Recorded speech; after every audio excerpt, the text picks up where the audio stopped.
আশা করি আপনারা সকলে ভালো আছেন। আজকে আমাদের এই চ্যানেলে ট্যুরিস্ট ভিসা ও মেডিকেল ভিসা সম্পর্কে বিস্তারিত আলোচনা করা হবে। আপনারা জানেন যে বাংলাদেশের সাথে ভারতের সম্পর্ক অবনতি হওয়ার কারণে ভারতের হাই কমিশনার বাংলাদেশের সাথে বেশিরভাগ ভিসা বন্ধ রেখেছে। ট্যুরিস্ট ভিসা ও মেডিকেল ভিসা মাধ্যমে আপনারা এখন ভারতে যেতে পারবেন। ট্যুরিস্ট ভিসা কিছুদিনের মধ্যে চালু হবে, মেডিকেল ভিসা এখনো চালু আছে। এই বিস্তারিত তথ্য নিয়ে আমাদের চ্যানেলে আলোচনা করা হবে। যদি আপনাদের আমাদের এই চ্যানেলের ভিডিওগুলো ভালো লেগে থাকে, like, comment, share and subscribe করবেন।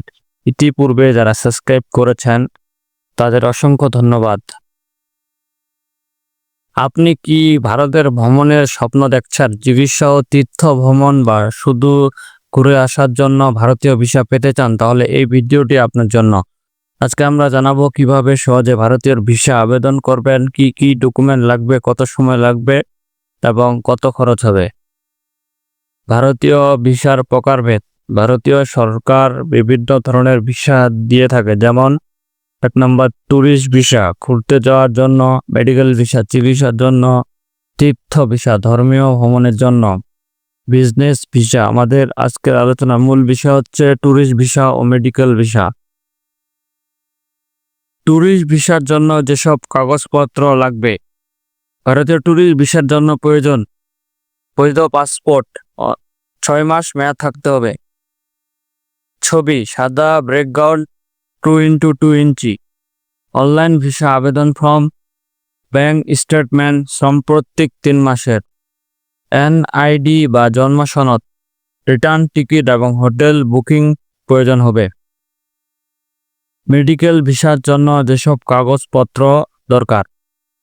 চিকিৎসার জন্য ভারত যেতে চাইলে লাগবে চিকিৎসা পরামর্শপত্র বাংলাদেশি ডক্টর থেকে; ভারতীয় হাসপাতালের আমন্ত্রণপত্র; ব্যাংক স্টেটমেন্ট; পাসপোর্ট ছবি, আবেদন ফর্ম। সঙ্গীর জন্য মেডিকেল অ্যাটেন্ডেন্ট ভিসা আবেদন করা যায়। ট্যুরিস্ট ভিসার প্রধান সুবিধা হলো এটি আপনাকে পর্যটনের জন্য একটি নির্দিষ্ট দেশে যাওয়ার জন্য অনুমতি দেয়। যখন এর অসুবিধা হলো এটি সাধারণত একটি নির্দিষ্ট সময়ের জন্য বৈধ থাকে, সে দেশের কাজ করার অনুমতি দেয় না। ট্যুরিস্ট ভিসার সুবিধা। পর্যটনের উদ্দেশ্যে ভ্রমণ। এই ভিসার প্রধান সুবিধা হলো আপনি এই ভিসা প্রদানকারী দেশে ভ্রমণ করতে পারবেন, সেখানে পর্যটন স্থানগুলো ঘুরে দেখতে পারবেন। পরিবার ও বন্ধুদের সাথে সাক্ষাৎ। আপনি বন্ধু বা পরিবারের সদস্যদের সাথে সাক্ষাৎ বা দেখা করার জন্য এই ভিসা ব্যবহার করতে পারেন। স্বল্পমেয়াদী কোর্স বা প্রোগ্রাম। কিছু ক্ষেত্রে স্বল্পমেয়াদী কোর্স বা প্রোগ্রামে অংশগ্রহণের জন্য এই ভিসা ব্যবহার করা যেতে পারে। পাসপোর্টের শক্তি বৃদ্ধি। আপনি যদি কোনো দেশে ভিসার মাধ্যমে ভ্রমণ করেন তবে আপনার পাসপোর্ট গ্রহণযোগ্যতা বাড়ায়। ট্যুরিস্ট ভিসার অসুবিধা হলো নির্দিষ্ট মেয়াদের জন্য। ট্যুরিস্ট ভিসা সাধারণত এক নির্দিষ্ট মেয়াদের জন্য হয়ে থাকে, এই মেয়াদ কয়েক মাস হয়ে থাকে। মেডিকেল ভিসা হলো একটি বিশেষ ভিসা যা কোনো দেশের চিকিৎসার জন্য যদি ইচ্ছুক ব্যক্তিদের জন্য প্রদান করা হয়। এই ভিসা সাধারণত সেই ব্যক্তির জন্য প্রয়োজন যারা নিজ দেশে প্রয়োজনীয় চিকিৎসার সুবিধা পান না বা উন্নত চিকিৎসার জন্য অন্য দেশে যেতে চান। মেডিকেল ভিসার মাধ্যমে রোগীরা তার পছন্দের দেশে গিয়ে চিকিৎসা গ্রহণ করতে পারেন। সেই সংক্রান্ত প্রয়োজনীয় কাগজপত্র প্রক্রিয়া সহজ হয়। মেডিকেল ভিসার কিছু সাধারণ সুবিধা। চিকিৎসার সুযোগ। মেডিকেল ভিসা রোগীদের জন্য তাদের নিজ দেশে উপলব্ধি নয় এমন উন্নত চিকিৎসা পাওয়ার সুযোগ করে দেয়। সহজে প্রবেশ।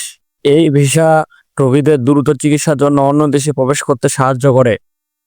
পারিবারিক সহযোগিতা। অনেকের ক্ষেত্রে রোগীকে সাহায্য করার জন্য তার পরিবারের সদস্যের ভিসার আওতায় নিয়ে যাওয়া যায়। স্বল্প ও দীর্ঘমেয়াদী ভিসা। মেডিকেল ভিসা স্বল্প ও দীর্ঘমেয়াদী উভয় ভিসার জন্য আবেদন করা যেতে পারে, যা রোগীর চিকিৎসার সময়কালের উপর নির্ভর করে। আশা করি আপনারা বুঝতে পেরেছেন। যদি আপনাদের আমাদের এই ভিডিওগুলো ভালো লেগে থাকে তা like, comment, share and subscribe করবেন।